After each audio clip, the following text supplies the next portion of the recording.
getting to like the people you love. You know, we can explain how that happens, answer the question, how do we get so divided?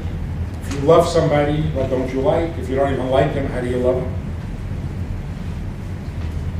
But then it would just be a question and an answer, and that's not always so satisfying. But when you have many questions, and one concept, one idea, resolves many questions, now you know you heard something real. That rings with truth. Like Mr. Einstein spent his life trying to find the one answer that covers all the questions. And he almost got there. In physics, anyway. So let's try something. I'll ask you a few questions, and then I'll give you the answer, one answer, to cover all the questions. Like, for example, question number 2. Because the first question is, how can you not like somebody you love? How can you hate somebody you love? How can you, even more difficult, how can you love somebody you hate? That's question number 1. Question number 2. What is the secret of Jewish survival? We're all impressed. Everybody is impressed. Mark Twain said, how is it that other nations came and made a vast noise, and they're gone, disappeared into the backwaters of history, and the Jew is still here, showing no signs of infirmity, which means we're still making trouble. So he marvels at it, and he goes on and on the way only he could, but he doesn't give you the answer. How is it that we're still here?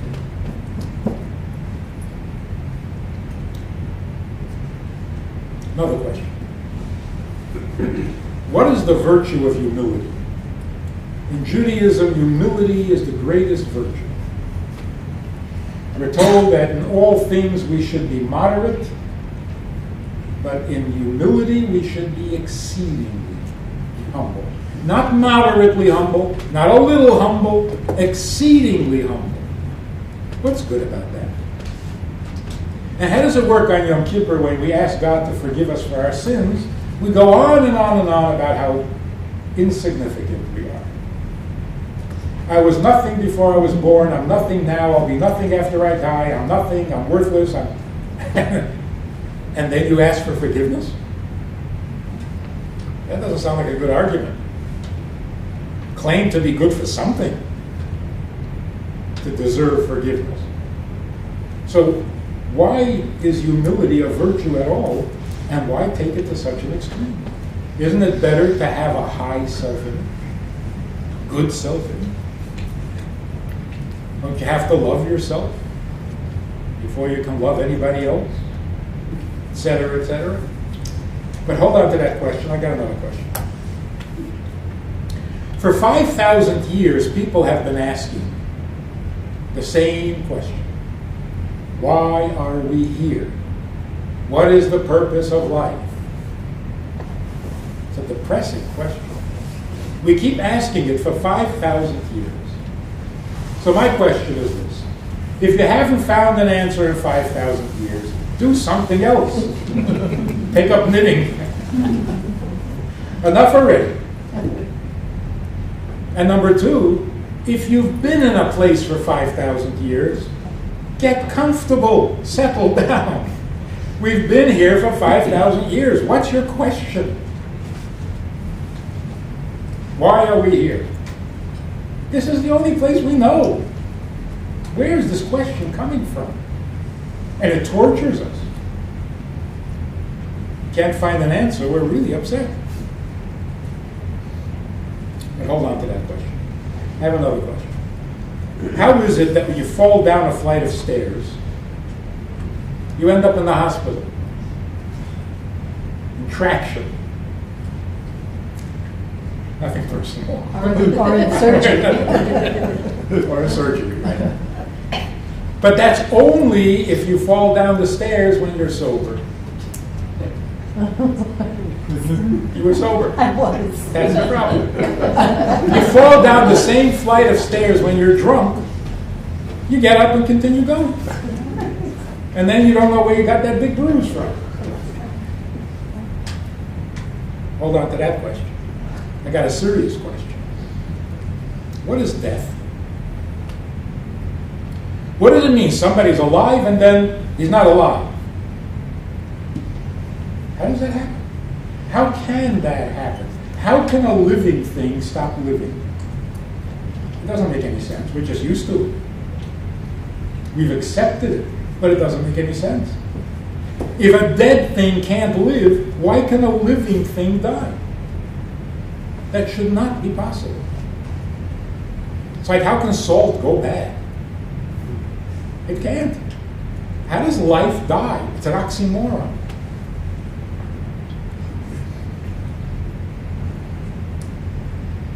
Let me ask you a psychological question. What exactly is depression? What does it mean when you're depressed? I don't mean chemically, hormonally, I mean emotionally. You just can't get out of bed. So you go to the doctor, he does all sorts of tests, and you're fine. You say, but I'm not. He says, you are, you're fine. You're healthy. You say, but nothing's working. He says, it's just in your head. Just in your head. You know, the worst place to have a depression is in your head. A depression in the foot, not so bad. So what do you mean, just in your head? That's where you shouldn't have it. So what is it? All your tests are fine. Everything is healthy, and yet you can't function. What is that? Hang on to that. Let me ask you a different question. What is it with teenagers? Why is it so impossible to be 16? Now, I can understand confusion, awkwardness. Why the anger? Why is every teenager angry? What have they got to be angry about? They live in your house for free. You give them anything they ask for, sooner or later, and they're angry. What are they angry about? Let me ask you a religious question. What are you not allowed to do on Shabbos? Labor. What constitutes labor? Anything constructive. Anything creative. If it's not constructive or creative, you can do it a whole day Shabbos, knock yourself out. So if you want to carry a king-size mattress up and down the steps in your house until you fall down from exhaustion, go right ahead. But turn on the air conditioner? No, that's labor.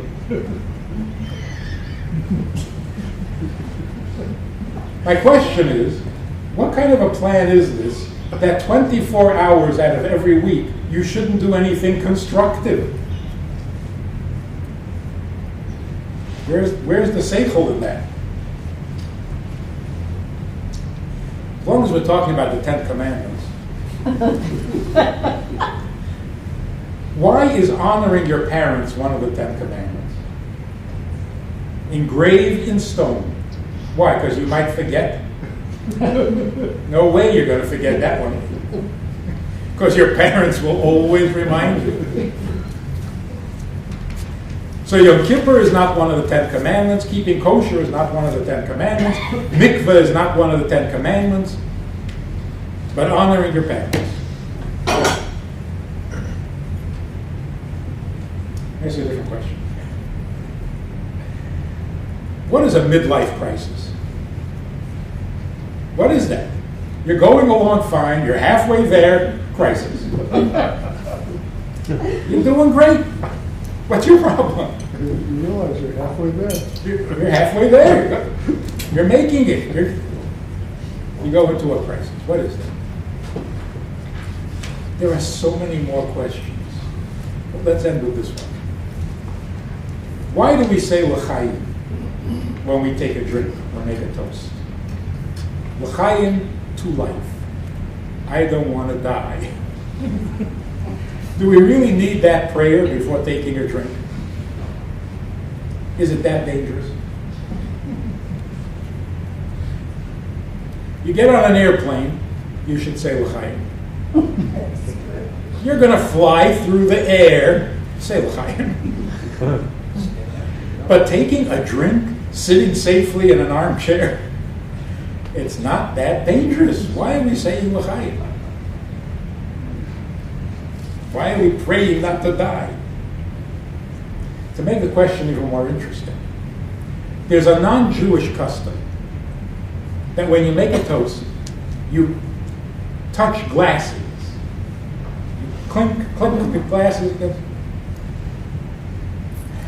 That custom is a relic, a leftover of an old practice where if somebody gave you a strong drink, chances were that it's poison. You never drank what they gave you. So to prove that it's safe, your host would exchange glasses with you. Here, you drink what I was about to drink, so you see it's safe. And they would actually exchange glasses. When they finally stopped poisoning each other, it wasn't necessary to exchange glasses anymore, so they just moved their glasses towards each other without actually exchanging. But that was not a Jewish custom. Because Jews, if a Jew needs to kill another Jew, he would find some other way to do it. He would never ruin a good schnapps just to kill somebody. So our drinks were always safe. And yet we say L'chaim. Why?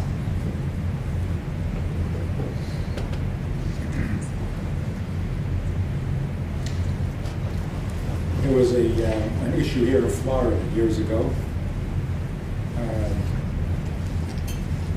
Terry Scheibel. Remember? They starved her. And what was the argument? The argument was her life has lost its quality. She has no quality of life, so she might as well die. And the sooner the better. Was that, according to Jewish law, according to God's law, was that right or was that wrong? Now the answer. The answer to all those questions that don't seem to be related or connected in any way at all.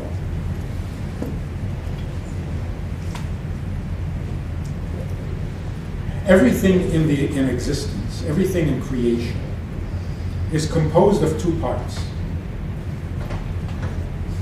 God created the world out of nothing. So the first thing he had to do was make nothing be, to exist. Because nothing existed. Even the Big Bang had to bring things into existence that didn't exist, which is the part that they can't figure out. So the first thing is, created beings were given existence. They exist. This thing exists. So before you get to the details, is it made out of wood? Is it square? It is. It exists. The second thing, God gave everything that exists a life. So this has an existence and it has a life. What is existence? What does it mean to exist? To be or not to be? It means taking up space. That's the scientific definition. Existence means occupying space. If you don't occupy space, you don't exist.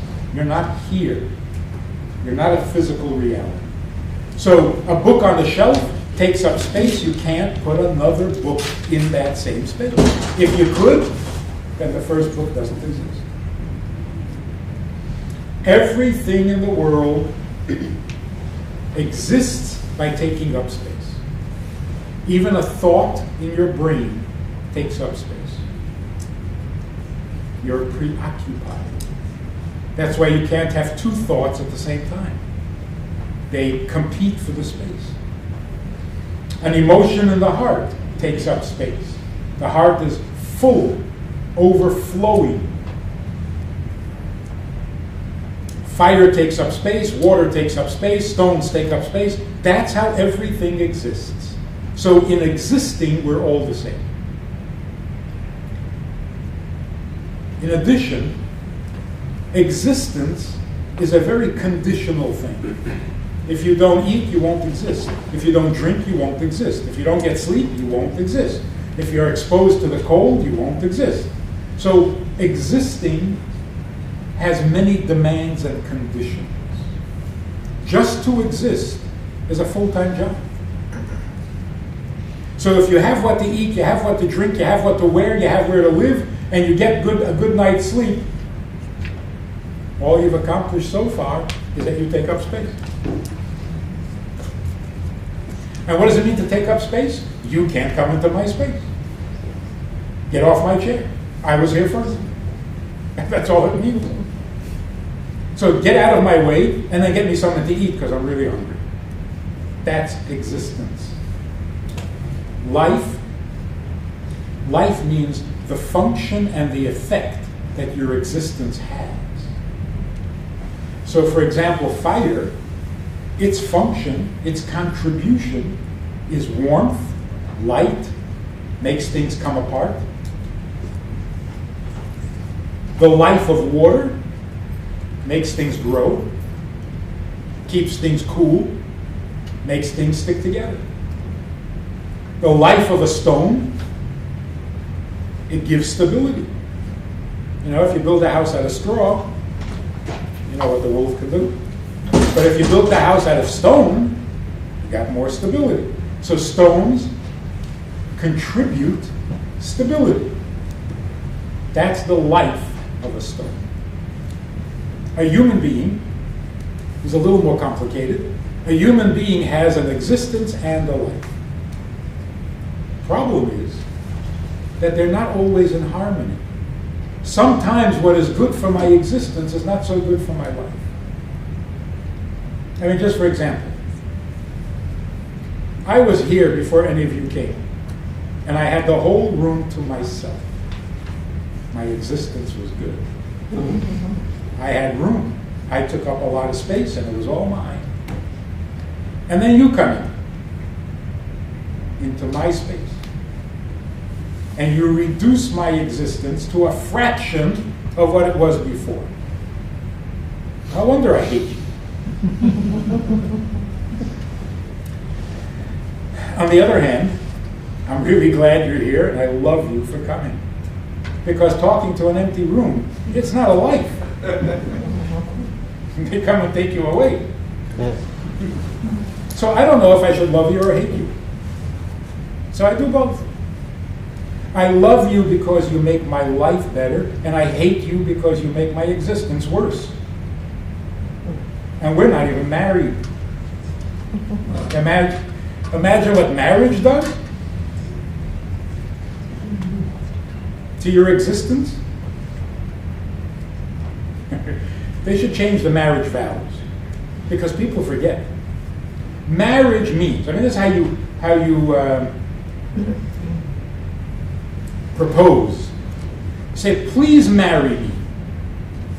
You are so special to me that of all the people in the world, you're the only one I wouldn't mind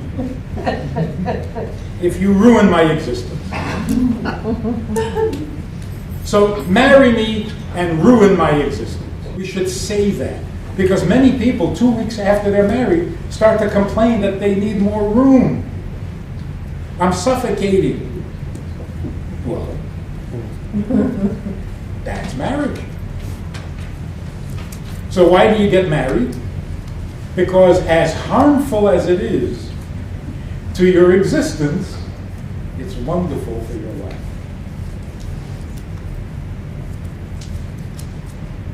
There's this comedian who says, I always wondered, why is it that the bride at a wedding is dressed differently from all the other women.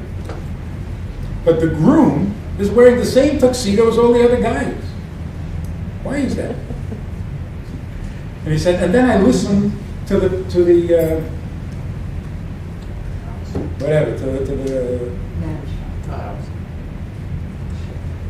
priest says, do you take this man to be your lawfully wedded husband? Do you take this man? They don't mention his name. Because then, if she says no, there's another guy dressed for, bring him up here. Do you take this man? No? Well, there's a third guy. There's got to be somebody you like. Do you take this man as the one person in the world who is entitled to ruin your existence?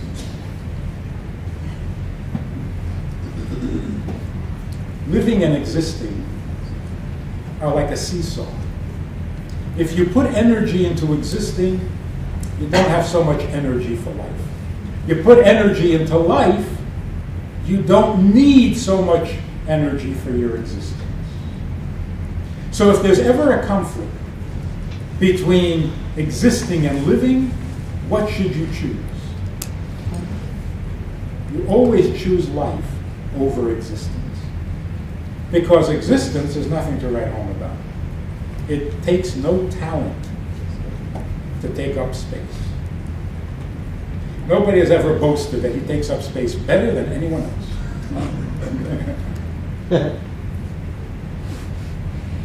So if there is a conflict, you love someone because they make your life better, but they're ruining your existence, what do? Let them have the existence. Give it away. What do you need it for? But it gets better. When we talk about humility, when the Torah says human beings are so insignificant, you're here today, gone tomorrow, it's nothing, a puff of smoke, a dream, nothing before you're born, after they're talking about existence. Humble your existence. Why? Because it's miserable. Never does Torah say to humble your life. One moment of life has infinite value. But existence?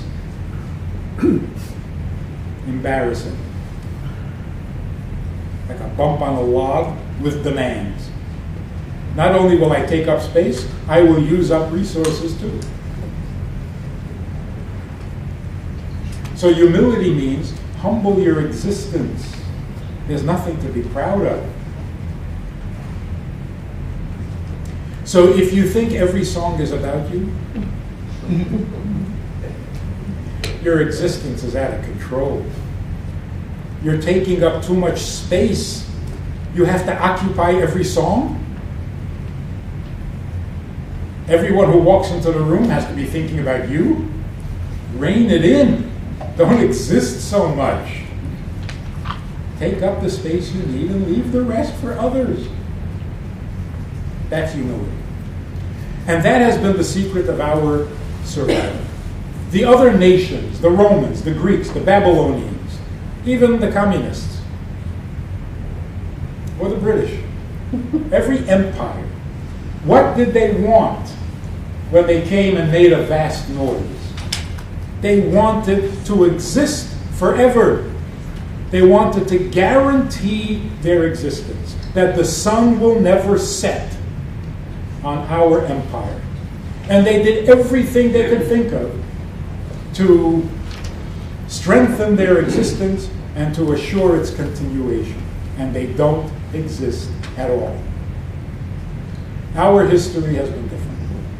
Before we became a settled nation, before we came into the promised land for the first time, Moshe gave us the secret. He said, I got to tell you, you're not going to have a good existence. Forget about it. Yeah, you're going to come to the promised land, milk and honey for a week, 2 weeks, and then you're going to get thrown out. And you're going to get scattered to the four corners of the earth, and you're going to be diminished to a fraction of your number, and you're going to be guests in unwelcoming places, and you're going to suffer, and you're going to have misery. And we said, so what's the plan? And he said, you be busy living. Forget existing. It's not going to be good. And that's what we did. In the days when our existence was hanging by a thread, we were totally alive. We barely existed, but we created the greatest schools, the greatest scholars, the greatest saints, the greatest social institutions. And for most of our history, we barely existed.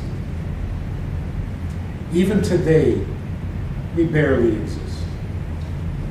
If you ask people in the United Nations, is there a Jewish state in the Middle East? They never heard of it. It's not on their map. It doesn't exist. But what do they talk about day in and day out at the United Nations? How much trouble Israel is creating for people who don't exist. We make a lot of noise because we're so alive. So that has kept us in existence, because if you put your energy into life, your existence almost takes care of itself. Or if you prefer, God takes care of your existence, you take care of your life. A doctor, during a plague, everyone's getting sick. Doctor doesn't get sick. What is that? Everybody gets hungry and tired, not the doctor. He forgets to eat. He forgets to sleep. He forgets to sit down. He's Superman. Until the plague is over. Then it catches up. So what's going on? In the time of a plague, the doctor's life is so obvious. His contribution is so clear, so necessary, so visible. It gives him so much life that his existence just takes care of itself. A mother taking care of a sick child, God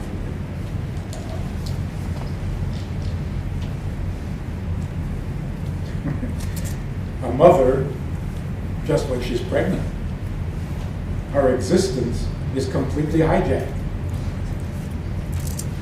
She doesn't have her own space. It's been invaded.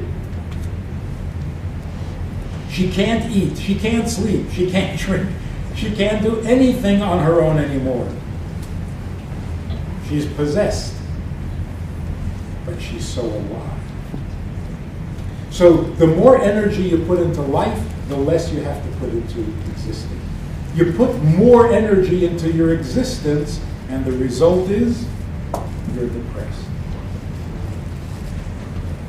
Existing is by its very nature slightly depressing, embarrassing, and burdensome. Just to exist, you've got to get out of bed in time to go to work. Just to exist. To make an existence, not make a living.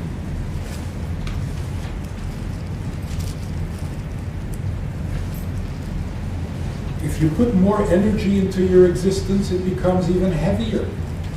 You put a lot of energy into your existence, your own existence has become so heavy that it crushes you. You can't carry the weight of your own existence.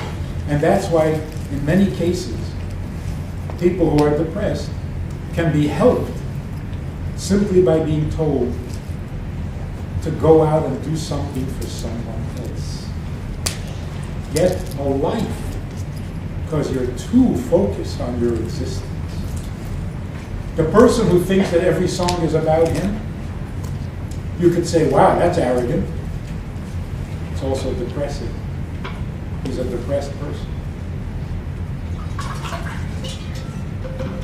So one of the differences between living and existing is that existing is taking care of your needs, because all needs come from existence. Life means contributing to the existence of others.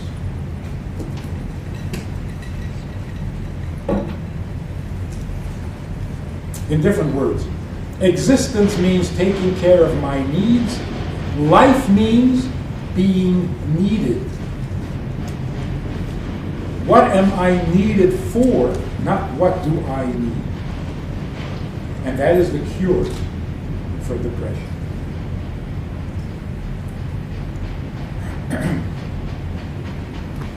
This is why people are asking, why are we here? It's not we want to be someplace else. Anyone with a little sensitivity is uncomfortable with their own existence. Because existing needs justification. You take up space, and you use up resources, and you demand more resources. What is the excuse for that? How is that justified? How is that dignified? How is that acceptable for a human being? So when we're asking, why are we here, we're asking, what is the justification for existing? We get very confused, and it gets dangerous when we ask the question incorrectly. When we say, what is the purpose of life? No. You're getting depressed. The question is, what is the purpose of existence? Life is the answer, not the question. What justifies taking up space and using up resources? If you make a contribution, if you make a difference, if you have a life, then you're entitled to an existence. But if you start asking, what's the purpose of life? Boy, this is bad. This is trouble. And it explains what's wrong with teenagers.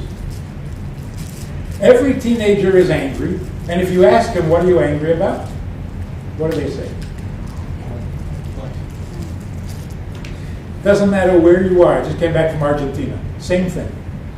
Teenagers are angry. What are they angry about? Quote, my mother ruined my whole life. Whole life. Not some part of it. They're angry because their mother ruined their whole life. Isn't that terrible? Mothers should stop doing that. But you see how dangerous this mistake is? Your mother didn't ruin your life for a number of reasons. Firstly, you don't have a life. You're a teenager. You have an existence, and it doesn't belong to you. You take up space, not your own space. You have a room, it's not your room. You have a bed, it's not your bed. You have shoes, they're not your shoes. Your entire existence belongs to your mother. So, it's a big mistake to say that your mother ruined your life. Your mother destroys your existence. That's true. That's what mothers do. Mothers humble your existence. Because if you have your own house, you're all grown up, you have your own house and it's the biggest one in town, and you own half of the town, and you're the most powerful, most important person there, and you're sitting at the head of a very important meeting, running, making decisions for the whole world, and your existence is good. And then your mother walks in. She doesn't have to say anything or do anything. Your existence is suddenly humbled. Oh, you exist, huh? Yeah. How did you come to exist? I carried you for 9 months. Right, you're right. You're right, I owe it all to you. It's true. But that's existence, not life. Secondly, your mother can't ruin your life because life can't be ruined. Like salt can't go bad. You can't ruin a life. Life means the opportunity to make a difference. Well, make a difference. No, my mother ruined that. Ruined what? If your mother is harsh, If your mother is difficult, you have an opportunity to make a life. You make your mother happy, you have a life. She didn't make you happy, that only affects your existence.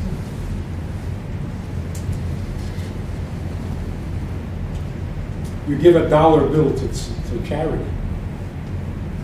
You've given away your existence to make someone else's existence easier. What do you get? You're alive. You've got a life. So what is death? Life does not die. That's impossible, it's ridiculous. Life can't die just like death can't live. What happens is a person's existence ends, not their life. You have existence for a certain amount of time, and then you stop taking up space, and you stop needing to eat and drink and sleep, and you don't need all that. You don't exist anymore, but you're completely alive. So when you go to say Yizkor, or you say Kaddish, you're talking about a very living being who cares and feels and thinks and remembers. And if you get their name wrong, they're really upset. But because they don't take up space, they are no longer here. They're in the place where life happens, not where existence.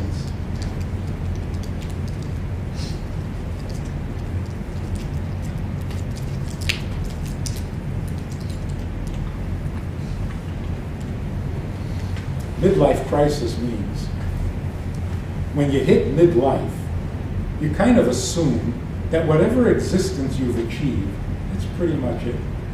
If you haven't made your first million, that's pretty much it. So while you're busy trying to improve your existence, you're kind of distracted. When you realize, my existence is pretty much, this is it. All of a sudden you're struck by the question, so what was that? What was that all for? So now what? Now you got to shift gears and get a life. That's a midlife crisis. God tells us in the Ten Commandments, 6 days out of the week, do whatever it takes to make your existence better. If it's cold, turn up the heat. If it's hot, turn up the air conditioning. If it's broken, fix it. If it's raw, cook it. If it's torn, sew it up, etc., etc., etc. But one day out of the week, leave your existence alone, whatever it is. So not every song is about you. Whatever you have, fine. It's fine. Whatever you got cooked by Friday afternoon, that's cooked. Whatever isn't, it isn't. The light is on, leave it on. It's off, leave it off. Leave your existence alone. It's fine. Focus one day out of the week just on life itself. What are we here for? What can we contribute? What can we do for each other? What is needed from us? How do we serve God? How do we serve our community, our family? So basically, life means, what do you do that you don't need? Because if you need it, well, then it's just part of your existence. So I asked a guy in the street if he would like to put on tefillin. He says, no, I don't need that. I said, good, so would you like to put them on? He said, no, I really don't need this. Perfect. Want to put them on? What for? Well, because God needs it. Do something you don't need for a change. And that's why honoring your parents are one of the 10 Commandments. What does it mean to honor your parents? Make their existence easier. It doesn't mean agree with them on everything. It means make their existence easier. Carry their suitcase. Carry their shopping bag. Help them out with their coat. Bring the food to the table so that they don't have to get up. That's called honoring. It's a form of service. If you make their existence easier, what does the Torah say in the Ten Commandments? Honor your father and mother, and you will live long. You get life by making someone else's existence easier. So when you do for others what they need, even though you don't need it, that's life. Now you're alive. And that's why we say l'chaim. We say l'chaim not because we don't want to die. Death is not the option. We're choosing life over existence. When we say l'chaim, we're saying, I want life, not existence. Why do we say it when we take a drink? What does drinking have to do with it? What happens when you drink?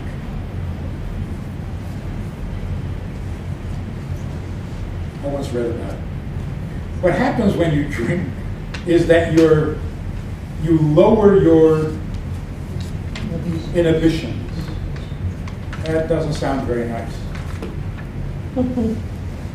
What inhibitions exactly? To be more precise, when you're drunk, you lose your sense of space and your existence relaxes. Very simply, how do you know a guy is drunk if he's still standing up? You know because when he wants to speak to you sober, he stands about over here. When he's drunk, he stands over here. And you walk away and he follows you. They've lost their sense of space. They don't need to take up their own space, so they invade yours. You go to buy a sofa in the furniture store, and the salesman says, this sofa will seat 4 comfortably. That's not enough information. It'll seat 4 sober people comfortably. But it will also seat 9 drunk people comfortably. Because drunk people don't take up space. That's what happens when you drink. You relax your existence. And that's why it's the perfect occasion to say l'chaim. Why am I relaxing my existence? Because I prefer life. And that's why you're not allowed to drink when you're in a bad mood. If you're not excited about life, don't drink. Because all you have is an existence, you don't want to relax it. But when you're happy, life is good, and you feel alive, the existence keeps dragging you down. So relax it. Get it to leave you alone because you're enjoying life. So on Purim, Simchas Torah, at a bar mitzvah, a wedding, you can take a few drinks, relax your existence, because life is better than existing. So that's what we mean when we say l'chaim. It's our unique gift. It's what keeps us alive. It's so Jewish to put life over existence. And it's something that we should share with the world. So if we are a light to the nations, this is the light. If we can convince people to get good at the things they don't need, we would have a much better world. Why do we give charity? You need to? No, you don't need to. You're not hungry. But the other guy's hungry. You give charity because he needs something you don't need at all.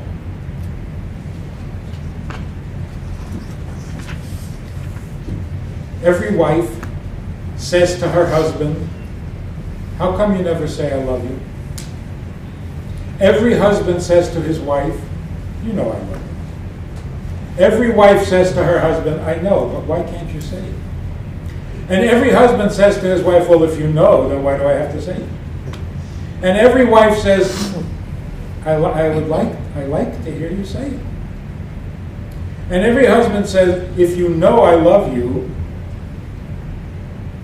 you don't need to hear it, grow up. And every wife says, would it kill you to say I love you? So every husband says, if I say it, will you be happy? And every wife says, yes. So every husband says, I love you, okay? Can we talk about something else now? Should he say I love you? He doesn't need it. Should he say it? Should he say it begrudgingly because he doesn't need it? We have the same thing in shul. God comes to us and says, how come you never say Shema Yisrael to me anymore? You know, Hashem Echad, God is one. And we say, oh, come on, you know you're one. You've always been one, you're one. God says, yeah, but I like to hear you say it. So we say, but if you know you're one, why do we have to say it? And God says, would it kill you to say Shema Yisrael? If I say it, will you be happy? Yes? Okay, fine. Shema Yisrael. Can we eat now? We got to get better at things we don't need. We're very good with the things we need. But that's not our real talent. That's not our Jewish contribution to the world. And if you think about educating children, what does a secular society teach its children? All about existence, nothing about life. And then they wonder why the kids are so bored and so willing to take risks with their lives. It's an amazing thing. Who is more likely to get depressed? Affluent people or poor people? Affluent people. Poor people are busy.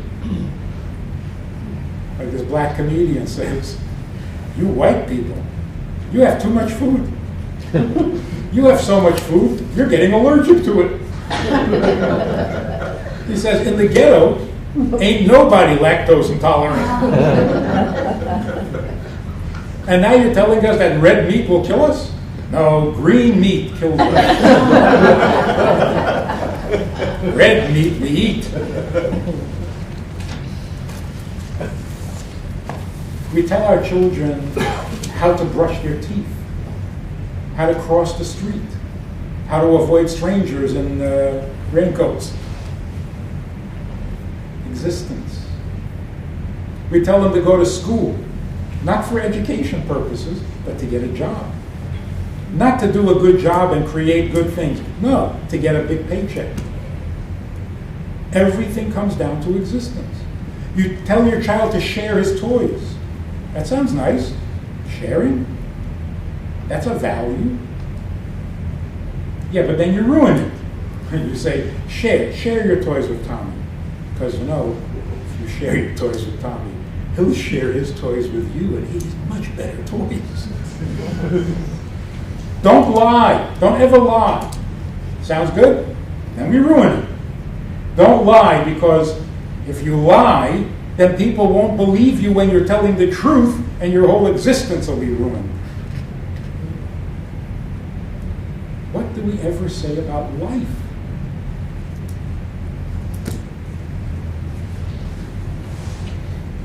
So how do you love someone that you don't like? You resolve the existence. Soften the existence. Let up on the existence. Relax your existence. Because the only reason you're uncomfortable is because your existence is threatened. So you have one of two options. To be happily married, you need to be either constantly drunk, because then your existence is relaxed, or you have to understand the difference between living and existing and choose life. If you can give a little of your existence to someone else, Good riddance. You're less likely to get depressed. You'll have more energy for life. You'll live longer. That's why married people live longer, because they give up on existing.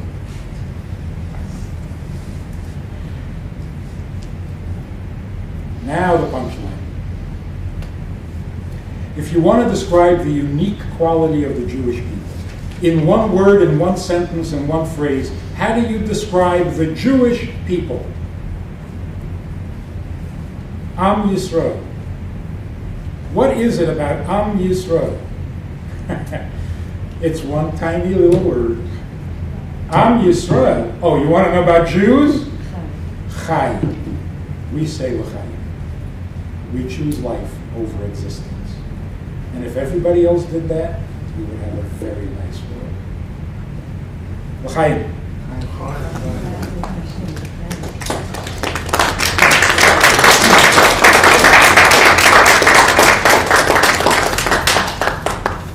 It's Stein-O-Mite.